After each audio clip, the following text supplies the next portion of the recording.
রাম মন্দির কমপ্লেক্সে তৈরি হচ্ছে 7টি মণ্ডপ, তা তৈরি হয়ে গিয়েছে। কি কি মণ্ডপ রয়েছে চলুন গ্রাফিক্যাল প্রেজেন্টেশনের মাধ্যমে আমরা দেখানোর চেষ্টা করি কি কি মণ্ডপ রয়েছে। প্রথম যে নাম উঠে আসছে তা হচ্ছে ঋষি বাল্মীকি মণ্ডপ। সেই মণ্ডপ থেকে আপনি শুরু করলেন ঘোরাটা, 7টা মণ্ডপ আপনাকে ঘুরতে হবে। পরের মণ্ডপ রয়েছে ঋষি বশিষ্ঠ মণ্ডপ,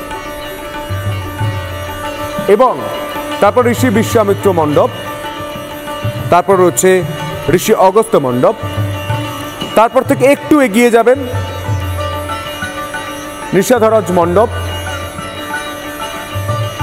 শবরী মণ্ডপ, তারপর দেবী, একটু এগিয়ে যাবেন দেবী অহল্যা মণ্ডপ।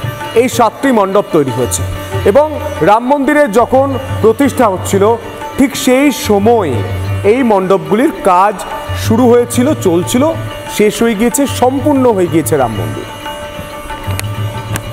জানিয়ে রাখি এই রাম মন্দিরে রামায়ণের যে চরিত্র রয়েছে সেই চরিত্রের মূর্তিও কিন্তু প্রতিষ্ঠা করা হয়েছে। কাঠবিড়ালির চরিত্র আপনারা প্রত্যেকেই জানেন।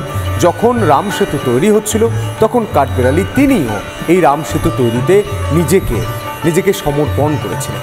সেই ছবি আপনারা প্রত্যেকেই জানেন। তার সঙ্গে সঙ্গে গ্রাফিক্যাল প্রেজেন্টেশনের মাধ্যমে দেখাবো কোন কোন মূর্তি প্রতিষ্ঠা করা হয়েছে। প্রথম ছবি,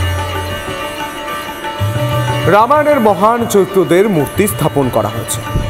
আছে সন্ত তুলসীদাস মন্দির, জটায়ুর মূর্তি রয়েছে, দেখুন সেই ছবি। কাঠবিড়ালির মূর্তিও স্থাপন করা হয়েছে।